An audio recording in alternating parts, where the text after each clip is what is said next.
As air pollution in Mexico City reached crisis levels in the early 1990s, government authorities responded with an aggressive anti-pollution policy, taking several major steps to reduce pollution from motor vehicle traffic. The first was to clean the fuel, convincing the state oil monopoly, Pemex, to phase out leaded gasoline by 1997.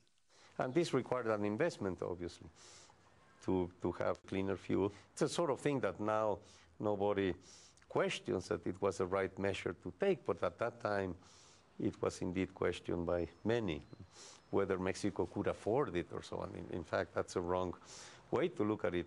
Mexico cannot afford not to have a clean environment. Switching to unleaded fuel produced immediate benefits. Levels of lead in children's blood dropped dramatically. And cars using unleaded fuel could now be fitted with catalytic converters, devices that reduce pollution from car exhaust. Today, only a small percentage of cars in Mexico City operate without catalytic converters. The second measure was to tighten traffic restrictions on motor vehicle traffic.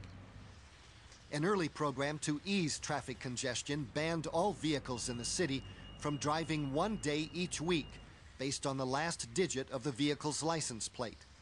Public transport, police, and emergency vehicles are exempt. This program was copied by most large cities in Latin America, but it's had mixed results.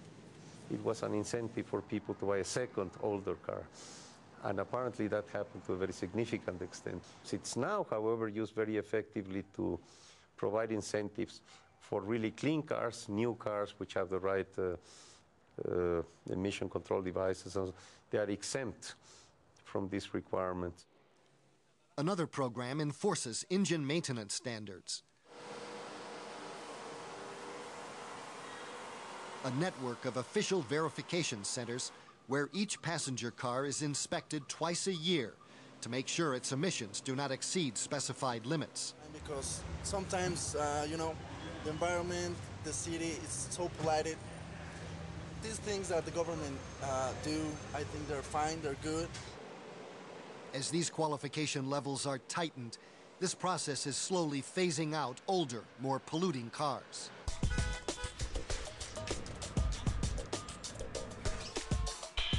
Cars manufactured in Mexico now conform to the same emission standards required in the United States. The anti-pollution campaign scored other achievements, including shutting down a large oil refinery in the center of the city, reducing the amount of sulfur in fuels, and making public transportation faster and more attractive by improving the subway network and opening high-capacity exclusive bus lanes. Honestly, about air quality, I think that former authorities 10 years ago, they did a good job because they set these issues in the high priority of the city. And this is not very common in environmental challenges. The results have been impressive. No more dark clouds of smog that were common in the 1990s, and no more contingencies. In the last, I will say 7 or 8 years, we haven't had any single contingency. But leading public health experts say official levels for declaring a contingency are now far too high. That's why there are so few of them now. For example, the ozone trigger of 200 points against the standard of 100, considered a normal, acceptable limit. That's way up. That's really high. 160 would be a good number, taking into consideration the amount of growth in the city, taking into consideration, say, how the city is changing. They say a realistic ozone threshold of 160, 60% above normal, would now trigger 2 or 3 contingencies each year. Which is a good, say, number, not to frighten politicians about the problem, and it's a good number to keep the public of the city interested in being more responsible in terms of air pollution. Mexico City is no longer considered the world's most polluted city. According to most studies, The top 10 most polluted urban centers on the planet are now in China. Keeping the public's attention focused on air quality is now a major issue because the pollution today is less visible than it was in the past. It doesn't look as hazardous, but it's still there, especially ozone and small particulates. They're still quite often above the standard, but not high enough to trigger what we call a contingency in Mexico City, which were very common in past years.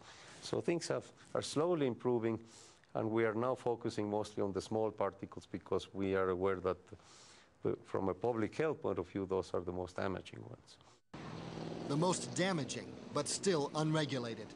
Great quantities of fine particles are emitted by heavy-duty trucks and buses, which are still not required to be tested at verification centers. There are filters for diesel engines that remove a very large fraction of these particles. But in a city like Mexico City, only a very small fraction of the buses do have these efficient filters. For all the progress that's been made so far in cleaning up this city's air, some here say progress has slowed down. I don't want to say that it is nothing done, but we need to work more and we need to invest more because investments stopped lots of years ago. So this air quality problem needs a second generation of policies in Mexico City. Most experts agree, and there's wide consensus that there should be 4 major steps in the next phase of reducing air pollution here. First, providing incentives to take old motor vehicles, especially large trucks and buses, off the roads. And then stricter regulations for new vehicles, the same standards as in the United States and Europe. Mexico City is probably the city where the challenge is largest in the world. So there's no justification to have anything less than the most stringent regulations. Third, cleaner, low-sulfur fuels. And finally, more investment in public transportation to ease traffic congestion. We want to spend 3 hours a day in a car. That's what we really want to do with our time? Don't think so. And that doesn't mean that we are suggesting people not to buy cars or to buy less cars. It's just like in Europe or the US, they can have as many as they want, but use them on the weekends. Just not use them every day to go to work, particularly with just one person. But there's yet another major step experts agree will be critical to clean air: the Pollutant Release and Transfer Register. Modeled on the US system, it will require every industry to report its toxic emissions, information that will be available to the public. Really to know what are we breathing, what components are that, if they are toxic or not. So that register is very important. The Mexican government has committed to making the register mandatory within 2 to 4 years. And this could do more than anything else to bring pressure from the public to reduce air pollution.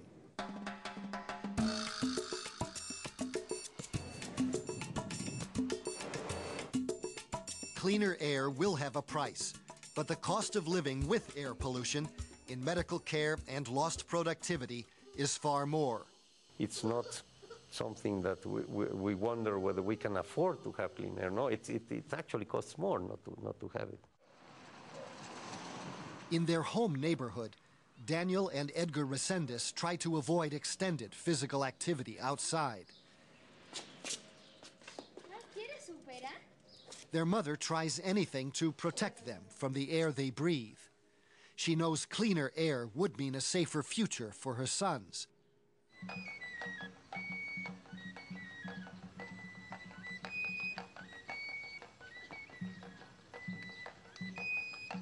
But on the streets and in public parks, the people of Mexico City carry on with their lives, largely untroubled by the toxic compounds they're breathing.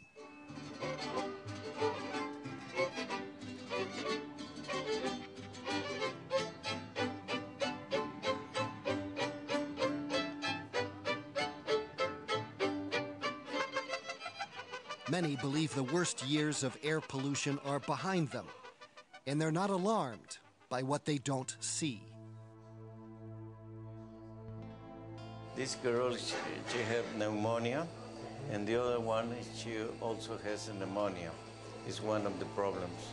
The risk factor is okay. The risk factor for air pollution, the weather, the viral infections, it could be produce pneumonia in some patients. There's no question that Mexicans are now breathing cleaner air in their capital city. They still have a long way to go before they reach acceptable air quality. But around the world, there are many cities that could learn from what has already been achieved here. That's our report. I'm Gary Stryker. Thanks for watching.